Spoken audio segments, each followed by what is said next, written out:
একটা ঘন জঙ্গলে বাস করত একটা সিংহ, আর সেই জঙ্গলেই থাকতো একটা খ্যাঁকশিয়াল, যে সব সময় সিংহের কাজ করে দিত।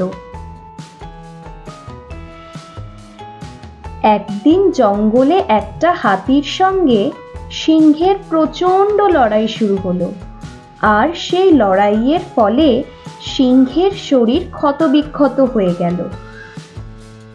একদিন সিংহ সেই খ্যাঁকশিয়ালটিকে বলল, বন্ধু শোনো, তোমার সাথে একটা কথা আছে। পেটে অনেকদিন খাবার পড়েনি, কোনো খাবারই কপালে জুটছে না। এই লড়াইয়ের পর থেকে আমার এখনো ক্ষত সেরে ওঠেনি, তাই এখন শিকার ধরা আমার পক্ষে কঠিন হয়ে পড়েছে। তুমি আজকের জন্য আমার শিকার খুঁজে দাও, আজকে একটুখানি উপকার করে দাও আমায়। আমি ওকে মেরে ফেলবো, তারপর আমরা দুজন তাকে ভাগাভাগি করে খাবো। সিংহের কথা শুনে খ্যাঁকশিয়ালটি চিন্তা ভাবনা করে তাকে বলল, এতে তুমি খারাপ কিছু বলনি, বরঞ্চ ভালোই হয়েছে, এতে আমারও লাভ হবে। তাহলে আমি একটা কাজ করি, আমি পাশের গ্রাম থেকে একটা শিকার ধরে নিয়ে আসছি, তারপরে তুমি একে মেরে দেবে, তারপর আমরা দুজন মিলে তাকে ভাগাভাগি করে খাবো। সিংহের সাথে পরামর্শ করে খ্যাঁকশিয়ালটি পাশেরই একটা গ্রামের দিকে রওনা দিল।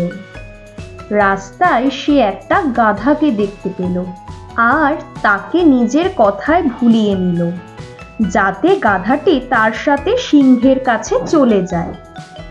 খ্যাঁকশিয়াল তাকে বলল, নমস্কার কাকা বাবু, কেমন আছেন আপনি? আমার তো দেখে আপনাকে মনে হচ্ছে অনেক দিন ধরে কিছু খেতে পারেননি।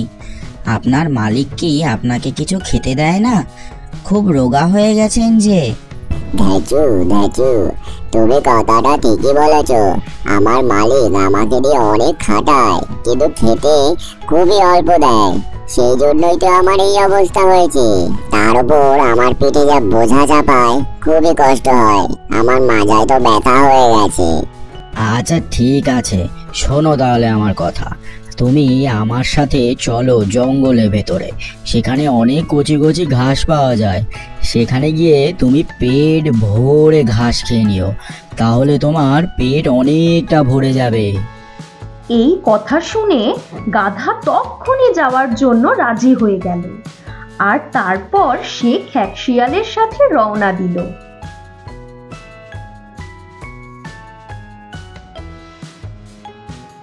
যখনই গাধা জঙ্গলে সিংহের কাছে পৌঁছায়, সিংহ তাকে দেখে উঠে দাঁড়ায় আর তার পিঠে দেয় এক থাবা বসিয়ে। গাধা তক্ষুনি ওখান থেকে পালিয়ে যায়। কে বন্ধু, এটা তুমি কি করলে? অনেক কষ্ট করে তাও একটা শিকার জোগাড় করে নিয়ে এসেছিলাম, তারপর তাও তুমি নিজের হাত থেকে তাকে পালিয়ে যেতে দিলে। তোমার লক্ষ্য ফসকে যাচ্ছে, এখন আগের মতন তোমার মধ্যে সেই ব্যাপারটা নেই। খ্যাঁকশিয়ালের কথা শুনে সিংহের প্রচণ্ড রাগ হলো, কিন্তু তাও সে চুপচাপ তার কথা হজম করে নিল আর তাকে বলল, তেমন কোনো ব্যাপার নয় বন্ধু, আসলে আমি ওকে ধরার আগেই সে পালিয়ে গেল তো ওইখান থেকে। আচ্ছা ঠিক আছে, বুঝতে পেরেছি। আমি আবারও ওকে নিয়ে আসার চেষ্টা করছি। এবার কিন্তু তুমি ফসকে যেও না, তাহলে আর এই সুযোগ কখনোই পাবে না।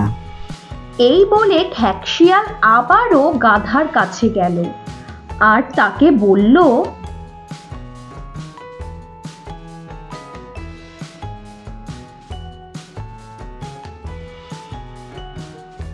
আরে কি ব্যাপার মশাই, আপনি তো সেখান থেকে দ্রুত পালিয়ে এলেন, আপনি তো সেই কচি ঘাস চেখেই দেখলেন না। গাধা রেগে গিয়ে বলল, ধুর মশাই, ঘাসের নিকুচি করেছে। আর একটুখানি ওখানে থাকলে আমার প্রাণখানা যে কোথায় যেত সে আমিও নিজেও বুঝতে পারতাম না। আর একটুখানি যদি দেরি হতো তাহলে আর দেখতে হতো না। ব্যাপারটা বিগড়ে যাচ্ছে দেখে খ্যাঁকশিয়াল আবারও গাধাকে উস্কাতে থাকে আর বলে, আরে কাকা, তুমি যাকে ভয় পাচ্ছিলে সে তো তোমায় কাছে টেনে নিতে চেয়েছিল, তুমিও না। ধুর মশাই, তুমিও না কি সব বলছো। হতেই পারে না, তাকে দেখে তো আমার খুবই ভয়ানক মনে হচ্ছিল। আরে না রে বাবা, সে তো আমাকে উল্টে তোমার কাছে পাঠালো, বলল তুমি যতক্ষণ না আসছো সে অন্ন গ্রহণ করবে না।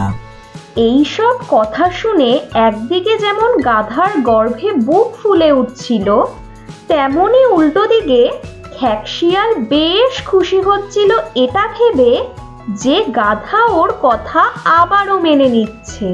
সে গাধাকে আবার সিংহের কাছে নিয়ে যায়।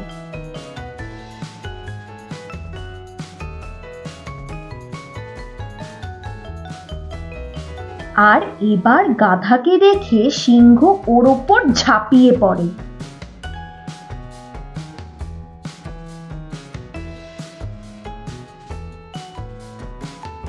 গাধাটি মারা যায়। সিংহ গাধাকে মারার পরে পুকুরে চান করতে চলে যায়।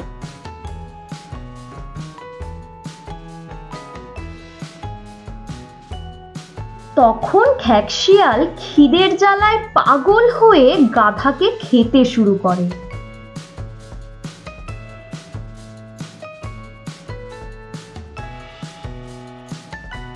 তারপর যখন সিংহ পুকুর থেকে চান করে ফিরে আসে, তখন দেখতে পায় গাধার কান আর হৃদয় নেই।